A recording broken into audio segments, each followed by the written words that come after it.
Hey fight fans, this is Richard Schaefer and you're watching Sporting Icons. Okay, so I'm pretty sure that Frank Warren and Tyson Fury will look at the boxing fans and think, you know what, we can say whatever we want and there will be a section of them out there who will believe anything and everything that we say. And they'll be absolutely correct. There are. Unfortunately, there are. Okay? Because when Frank Warren is trying to justify Tyson Fury taking on Derek Chisora for a third time, he's saying that, well, BOXREC is the most trusted rankings, right? They're the rankings that we will go by. And he justified Fury taking on Derek Chisora in a third fight because he went by BOXREC. Now, to my knowledge,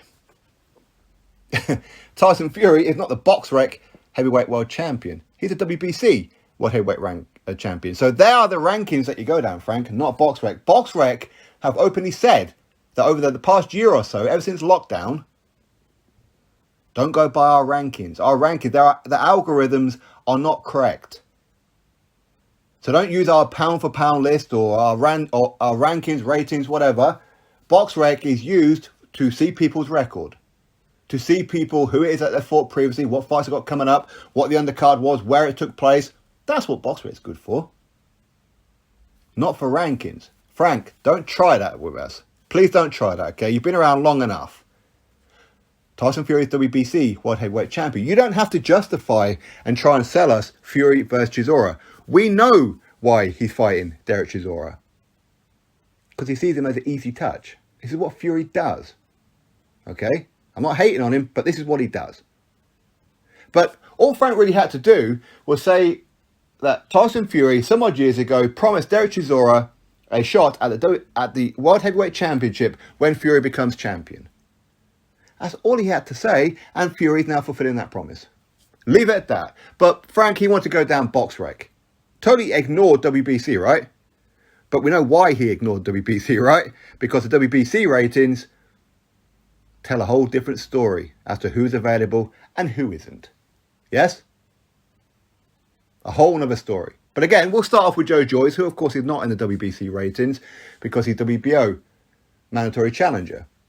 Now he says that Joyce isn't available because he's on holiday, so therefore he's not available for December the 3rd, but he will be available for December the 17th, 2 weeks later, to take on Anthony Joshua. Now, those who say, oh, well, that's okay then, how many of you were saying when Joshua said that he wants to fight Fury on December 17th rather than December the 3rd? We're saying, what? It's only 2 weeks. What are you trying to duck him for? Well, are you holding the same energy with Joyce?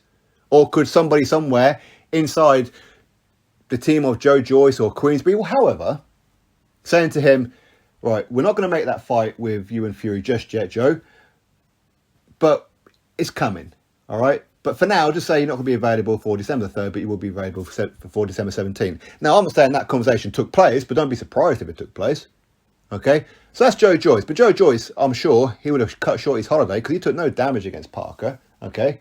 As Fury would have said about Usyk, it was just a sparring session, right? Well, there you go. But also, one name that Frank Warren didn't mention was the fact that Darren Dubois is going to be defending his WBA regular World Heavyweight Championship against Kevin Lerena on the same card as Fury Chisora 3.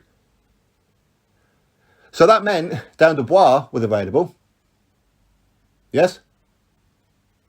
Now, worst case scenario for that one would have been that Darren Dubois may well have had to have vacated the WBA regular World Heavyweight title. He may well have had to have done that. Worst case scenario. But who knows? Maybe the WBC, WBA would have come to some kind of agreement where it didn't have to. All right? But if there's an opportunity to become WBC champion rather than WBA regular champion, surely go with that one. So therefore, Darren Dubois would have been available, yes? But he didn't mention him, though, at all.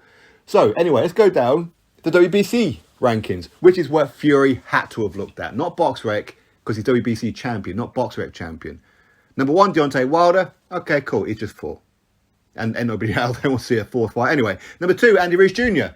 Well, Andy Ruiz Jr. said that he will be available. But Frank wanted to justify it by saying that Andy Ruiz Jr., well, he's going to be fighting Wilder. Well, Ruiz has told you he would have been available. Okay? Number 3, Frank Sanchez. I'm sure he would have been available. Arsbek Makhmudov is number 4. Makhmudov, a Russian-Canadian fighter, 15-0. he said that he'll be available to take on Tyson Fury. He's a top-ranked fighter. Isn't Tyson Fury still a top-ranked fighter, according to Bob Arum?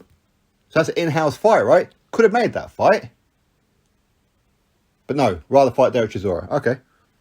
Number 5, Robert Helenius. Okay, he's just been starched. Bollocks, but he's retiring anyway. Number 6, Anthony Joshua. Warren says that they wasted a month with that one. Okay.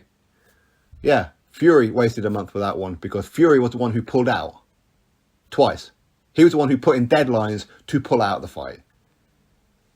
Had he not have done that, he'd have left Joshua, Eddie Hearn, whoever, no choice but to continue. And within the last 3 weeks, I'm sure they would have got it done. Yes? But Fury was the one who pulled out. And again, going by how Fury's already started about Anthony Joshua and how he's won 10 grand or whatever it was against with Frank Warren, because he said that the fight with him and Joshua won't happen. Yeah, of course the fight won't happen. Because you pulled out, you numpty. Frank, I think that you've just been swindled by Tyson Fury. He pulled out, right? Did you really give him 10 grand? Did you really? Anyway, number 7, Dillian White. Okay, he's just beaten Dillian White. Fair play. Number 8, Otto Wallin. Well, that's good preparation for Usyk, right? Both southpaws. Wallin doesn't have an opponent. He said that he'll fight Fury again in a rematch. So you could have went the Otto Wallin route. You could have done. Number 9, Martin Bakole. Well, he's still sat there without an opponent. So you could have done that one too. Number 10, Zhan Kosabuski.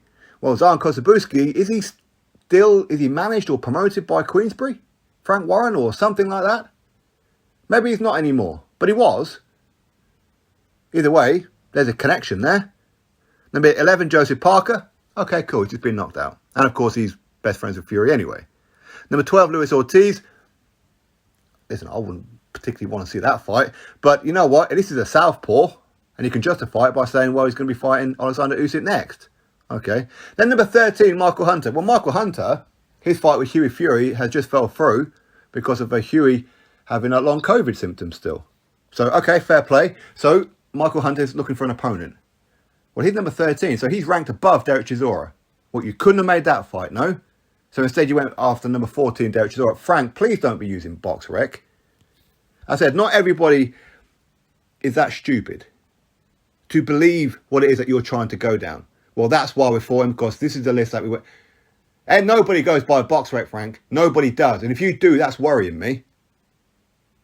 He's WBC World Heavyweight Champion. So therefore, you go by the WBC rankings, not BOXREC.